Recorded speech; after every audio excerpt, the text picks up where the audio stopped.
So the last time I was in Texas, we managed to get down to Burnt Bean in Seguin. We were there on Sunday for their Sunday brunch or breakfast, and it really was one of the best barbecue food experiences I've had whilst in Texas. And since then, Burnt Bean have obviously been named the #1 barbecue joint in Texas, and I could definitely see how that happened. That brunch menu is insane. Everything we had was great, but there was one thing that stood out to me the most, and that was the brisket breakfast croissant. They call it the Blue October, and it's basically smoked brisket, jalapeno cream cheese, fried egg, strawberry jam, on a toasted croissant. It is very different, but it is also very good. So I'm gonna try and recreate that in this video. And that obviously starts off with a brisket. And this is actually an Australian grain-fed brisket. Picked this up from Alden's Meat Master Butchers in Oxford. I saw it and couldn't walk away from the price. This might be why it was quite cheap. Let's assess what's going on here. Fat cap's a little bit wrecked. Anyway, I'm gonna trim this up like I would any other brisket. This is gonna be some pretty heavy fat trim. Look at that, absolutely no fat cap there at all. So I think that is about as good as it's gonna get. The underside has got a big gash in it, which goes about halfway into the point, which is a bit annoying. And hopefully it doesn't affect our point slices too much, but otherwise it doesn't really matter. In terms of seasoning this, I'm gonna go for the classic 2 parts black pepper into an empty shaker, 1, 2, and 1 part Diamond Crystal Kosher salt. And we're gonna hit this with some seasoned salt just before it goes onto the pit tonight. And for now, just a little Dalmatian rub. Starting off on the back side, and we want to go really heavy with this. With this 2 parts pepper to 1 part salt, I'm really not too worried about over salting it at all. So I'm gonna go very heavy. I wanna get that nice dark black bark. And then, as I say, we'll hit this again with some seasoned salt. So I'm gonna be cooking this on the pellet grill. I'm gonna be doing my overnight pellet grill cook method. You can watch more information on that here, but it's about midday now. So this is gonna go into the fridge on a tray, uncovered on a wire rack. And it's just gonna hang out there until later on this evening. So I'll get this into the fridge. So while that brisket hangs out in the fridge, we're gonna make up some jalapeno cream cheese, which is something I've never actually made before. So I'm just gonna make it in a way that I think it should be made. So I've got some little jalapenos here, or as I like to call them, jalapenos. Just gonna remove the seeds and the membrane. Not gonna worry too much about getting them all out. And then I wanna take the rawness out of these. So if I was cooking this brisket right now on the offset or on the Weber or something where there was a real live fire, and if I was cooking it now, which I'm not, I would just char these over some fire. And as I say, we're just looking to get the rawness out of this and soften them up a little bit. So you could blanch them in some hot water. I'm just gonna throw them into a pan and slowly char them off. Then I'm gonna take some cream cheese, nice and softened, nice pinch of salt, a squeeze of lime juice. Then we're gonna go on with our charred jalapenos, and I'm not taking the skins off. We're gonna blitz this up pretty heavily, and I quite like the texture and the taste of the smoky, crispy skins. Get that blitzed around really well. This will be nice and loose, and then it will reset once it goes back into the fridge. Nice green color. It tastes like the chili cheese bites from Burger King. Anyway, this is gonna go into the fridge and it will reset. So this brisket has been sat in the fridge for the last couple of hours, almost dry brining. But really what I'm trying to achieve here is a dry surface. That's gonna allow a good bark to form earlier in the cook process than if it were just seasoned and thrown on the pit straight away. Now I'm gonna go on with just some seasoned salt, and I'm just gonna use my own seasoned salt. One that I made, you can watch that in this video here. Just a little extra salt pop. That's gonna separate this brisket from just a salt and pepper brisket.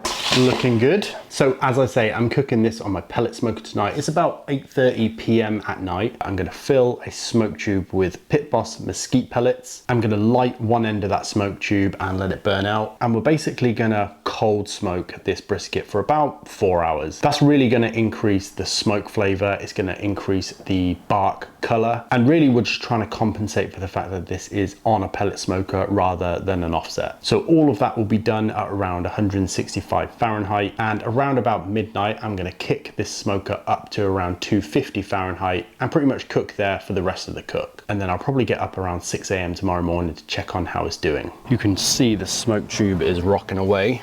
And the only other thing I'm gonna do is go in with my Chef's Temp Pro Temp Plus right into the center of the flat. And that's gonna help me monitor the temperature of this brisket whilst it cooks. So set the pellet grill to 165, shut it down, and cook for a good couple of hours. So it is 8 a.m. My Chef's Temp Pro Temp Plus is telling me that this is at around 200 Fahrenheit. It's feeling nice and jiggly. By feeling the underside, I can tell that this is definitely done. Underneath, I can poke my finger through the muscle fibers. The fat cap is rendered on top really nicely. And this has really been cooking at 250 Fahrenheit since about midnight. So just going down on some foil, taking out the Chef's Temp, that's done its job. And I'm just gonna let this rest here just for a little bit, just to get rid of some of that initial heat before I wrap it up in some foil. So now it's been resting a little bit, I'm gonna wrap this up in some foil to rest even further. And the reason why I'm wrapping it up in foil is because we pretty much did an unwrapped cook. So this bark is nice and crunchy. The fat cap is extra rendered, which is great. But I really like the texture you get from a full foil wrap. It's gonna soften up that bark a little bit and help to give it a bit more of a glossy look than a dry, crunchy look. And it will generally just hold like this a lot longer. I'm not looking to use this for a couple of hours, so this could just hang out on the side until I'm ready. That's just gonna let the air circulate a little bit. So while that brisket rests, we can check in on some of the other stuff. So we've got our jalapeno cream cheese, which is now set up nicely. This stuff is absolutely delicious. And I don't think you can see it on camera, but it has got a little green tint to it, which is nice. It really does taste like those Burger King chili cheese bites. Cut this croissant up and get this into a pan to toast. No butter needed, plenty of butter in the croissant. So we'll go down with our toasted croissant, some jalapeno cream cheese.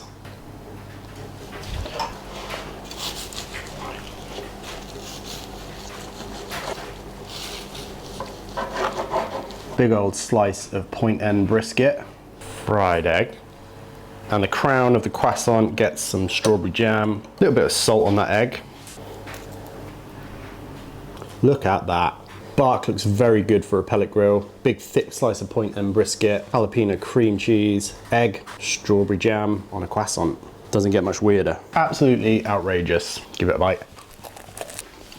Honestly, I don't know how it works so well, but it does. The jam and the brisket works so well together. Really happy with the bark on that brisket. You know, I would have loved to cook this on the offset. I just didn't have time. There's a good amount of smoke there. The salt's bang on. That jalapeno cream cheese is nuts as well. I could just eat that, and I have been eating that just out the tub. Point end ended up being a little bit over, but it's still super juicy, really, really good. Those Mesquite Pit Boss pellets, especially when you use a smoke tube, do really well on the pellet smoker. Yeah, not looking too bad. A little bit dry in the flat, but always good for some chopped beef. Absolutely epic dish. Now, this is something that is really, really easy to pull together. If you've got some leftover brisket lying around, just go out and buy a croissant, buy some strawberry jam, and I highly, highly recommend you make that jalapeno cream cheese. It was really, really easy, and it is delicious. But if you can buy that as well, brilliant. And unless you specifically dislike one of those things, I guarantee you are gonna love this. It hits that savory, salty thing that most people like. The strawberry jam with the brisket is just perfect, weirdly. And yeah, so I really recommend giving it a go. And obviously, if you're ever even remotely near Seguin, Texas, then go to Burnt Bean on a Sunday and get it. That whole menu is incredible. So if you like this video, please like, comment, subscribe, do all those things. It really, really, really does help me out. And I'll see you next week for another video. But yeah, happy with that fat render. Awesome, yeah.